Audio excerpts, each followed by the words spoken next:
What's shaking? Y'all know I'm baking. You too. Calzax back on the mic. This is Caleb, a part of the Calzax family, and today we have a really neat guide. I haven't really seen many other guides like this out there. We are going to be talking about how to take advantage of a new wipe, guys. I think we're going to be able to talk a lot about several good tips to really get you off on the right start. But before we hop into it, I do want to say we stream on twitch.tv/CalzaxTV daily. We would love to have you in there, generally streaming Escape from Tarkov. We also have a Discord with over 100 members, guys. It's really growing. Most of it is Escape from Tarkov players. Hop in there. You can either play with the people in there or just shoot the shit, guys. Either way, whatever floats your boat. Lastly, please drop a like. Please drop a subscription if you enjoy the video and want to see more content like this. It supports the channel so much, and it really lets us know that you're there and want to see more of our content, guys. But that's all I'll say about that. Let us go ahead and jump right into the heart of this video, guys. So I want you to think of what you do at the beginning of a Tarkov wipe as similar to that of a chess opening move. There are plenty of openings both in chess and in Tarkov, as we'll see, that provide certain advantages and disadvantages. That's not to say that there's one perfect chess opening that everyone uses every single time, but there are certain ones that are better than others and that are worth talking about, and I want you to know about those. So let's discuss some possible openers, or rather paths that you can choose to go down to start, not in chess, but a Tarkov wipe. So the first opener that I'd like to talk about is going for Kappa. So this is an opener that you'll see many different streamers choose to take.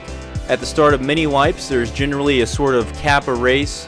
Having a Kappa early is very nice, as well as how much XP and items you receive from completing quests. So that's why there's a lot of different streamers that'll do it. They generally want to see, again, who's going to be the first person to get that Kappa. So you will see that, but is it the best opener?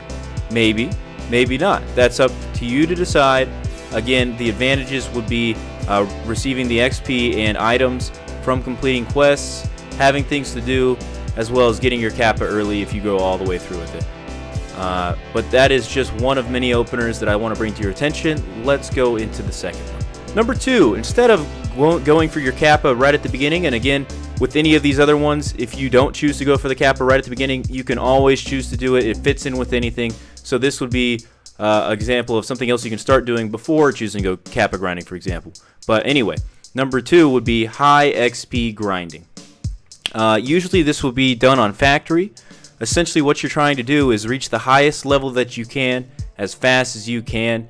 So you want to do this on really those high XP places. This could be done on labs as well. Anywhere where you're going to have a lot of chances of fights. XP is most easily gained either from fighting and killing opponents and surviving the actual raid, so your XP doesn't get halved, or from completing tasks, but generally the fastest way is just fighting. So this can give you certain advantages in raids and tasks that you encounter in the future if you have a higher level. If you choose to just basically start by putting XP at the forefront of the equation. So this is a possibility. It'll let you level up your traders decently. You won't unlock all the things because of course you need tasks to get the trader rep up. But it will give you certain advantages in terms of levels. You will get that flea market really fast. There is merit to this. Number three, hideout item farming. This enables you to make an absolute ton of money, you guys. So streamers like Will or Z have done this in the past. They've basically taken advantage of how expensive hideout, task, and barter items are right at the beginning of a wipe to accrue a mass amount of money. This is basically just playing the economy.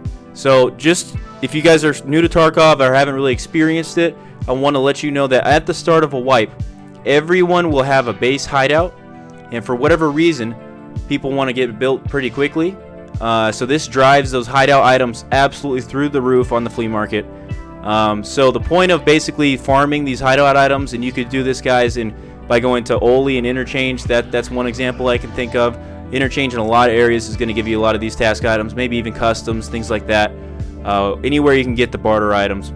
But again, the point of this would be to give yourself a big piggy bank to fall back onto, to reach into in very early wipe.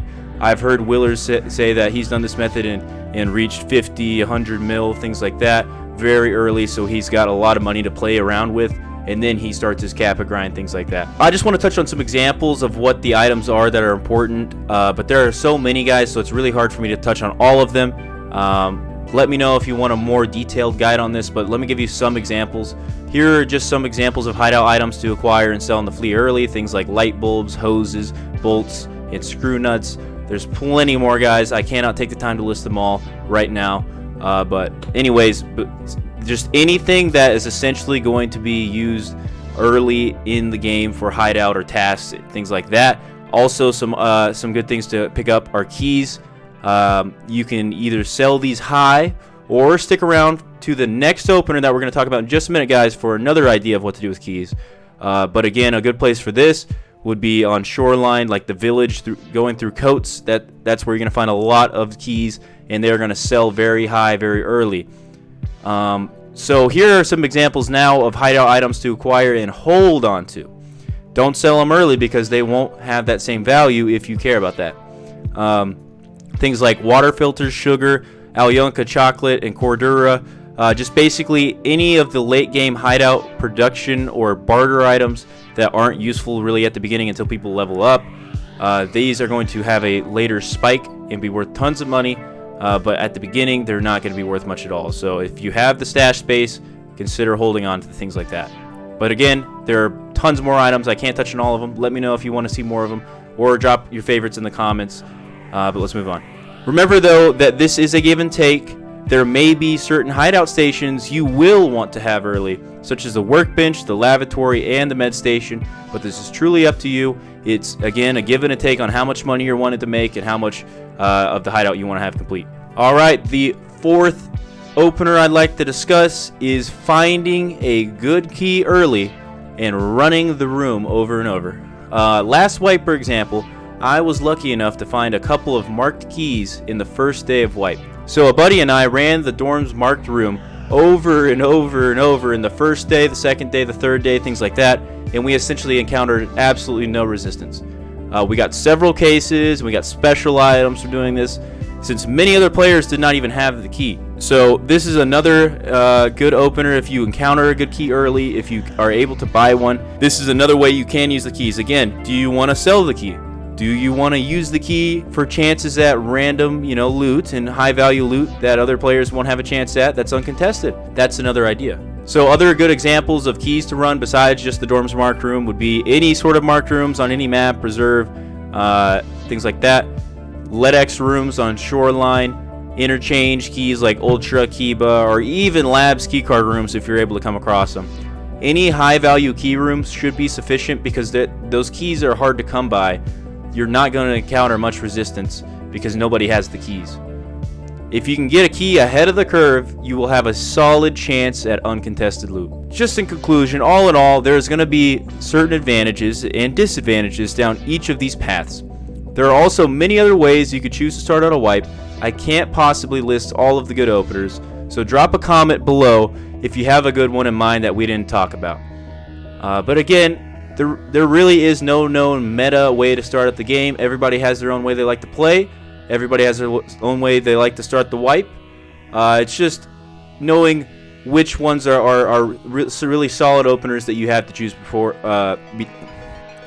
It's just knowing which openers are the most important and what people will be planning to do, so you have a broad understanding of your options. So it is totally up to you to So it's totally up to you how you choose to start. Don't let anybody sway your opinion. You make your decision, guys, whatever you think. I'm sure many of us will choose to do something different than the next person. This will keep the game very interesting. Keep us posted in the comments and on Discord as to what you do. Our community and we ourselves would love to hear about it. And just as a reminder, we stream daily on twitch.tv/CalzXTV. We would love to have you stop in. We have that Discord. We would love to hear from you in there. It's a really growing community, over 100 members. And please drop that like and subscription if this video helped you out. And if you'd like to see more, it shows us your support and it means so much to us. So I'll leave you with that.